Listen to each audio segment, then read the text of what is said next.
दोस्तों नमस्कार। इन दिनों भारतीय खिलाड़ी जो है स्पिनर्स के जाल में फंसते जा रहे हैं। स्पिन का जाल जो हमने बुना था उसी में फंसते जा रहे हैं। अगर आप ओवरऑल देखेंगे, रिकॉर्ड देखेंगे अगर आप, तो इस साल में कुल मिलाकर 111 भारतीय खिलाड़ी स्पिनरों के शिकार हुए हैं, जो वाकई बहुत बड़ी चिंता का सबब है।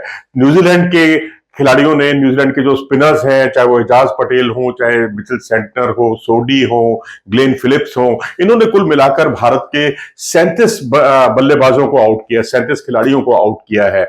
इंग्लैंड ने 60 खिलाड़ियों को आउट किया, बांग्लादेश ने 14 खिलाड़ियों को आउट किया और कुल मिलाकर 111 खिलाड़ी जो है भारतीय स्पिनरों के शिकार हुए हैं। ये वो स्थिति है कि भारत में स्पिन की जननी भारत को कहा जाता है। यहां से आला दर्जे के स्पिनर्स निकले, लेकिन स्पिनर्स को फेस करने के लिए बल्लेबाज भी बहुत कमाल के थे हमारे पास। अब आप देखें तो न्यूजीलैंड में Ajaz Patel, Mitchell Santner, Glenn Phillips, ई सोडी, इन सब ने भारत की बोलती बंद कर दी, खास तौर पर एजाज पटेल और मिचेल सेंटनर ने। इसके अलावा अगर आप इंग्लैंड की बात करें तो इंग्लैंड की तरफ से शोएब बशीर ने कमाल की गेंदबाजी की भारत के खिलाफ ऑफ स्पिनर के तौर पर, और लेफ्ट आर्म स्पिनर के तौर पर टॉम हार्टले की गेंदबाजी बहुत शानदार थी। जैक लीच जो है वो भारत के लिए बिल्कुल खतरनाक एक सबब साबित हुए। और तो और जो रूट भी जरूरत पड़ने पर ऑफ स्पिन, लेग स्पिन, दोनों तरह की गेंदबाजी करके एक अच्छे चेंज बॉलर की भूमिका निभाया करते थे भारत के खिलाफ। इसी तरीके से बांग्लादेश की बात करें तो मेहदी हसन मिराज हो, जिन्होंने ऑफ स्पिनर के तौर पर कमाल का प्रदर्शन किया। शाकिब अल हसन देखें आप तो उन्होंने बाएं हाथ के स्पिन गेंदबाज की हैसियत से कमाल का प्रदर्शन किया। विराट कोहली तक को बहुत परेशान किया उन्होंने।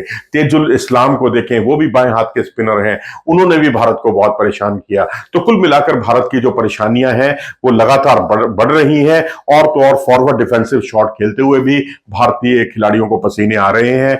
उससे निजात पाना होगा, क्योंकि इसका बेस्ट तरीका था जो जिस तरह की मुंबई की विकेट थी, आप बैकफुट पर ज्यादा से ज्यादा खेलें। और बैकफुट पर जिस तरह से विल जंग ने खूब रन बनाए, जिस तरह से पहली पारी में शुभमन गिल ने खूब रन बनाए, तो वो एक सही रणनीति हो सकती है। अब सवाल है कि अगर कोच है, स्पोर्ट्स स्टाफ है, वो अगर ये सब चीजें पहले बताई होती उन्होंने, तो निश्चित तौर पर भारतीय खिलाड़ी उस पर ध्यान काम भी करते। आप विराट को देखें, आप रोहित को देखें, ज्यादातर वो फ्रंट फुट पर ही शॉट खेलते हुए नजर आए हैं। यहां तक कि अपनी लेंथ को भी वो नहीं पढ़ पाए कि ये बॉल की जो लेंथ है वो कहां है, क्योंकि एक दो मौके पर विराट कोहली को भी देखा गया कि आगे वो फ्रंट फुट पर गए, जबकि गेंद उनसे 2.5 या 3 फुट आगे थी, यानी उनको उस वक्त बैकफुट पर जाना चाहिए था।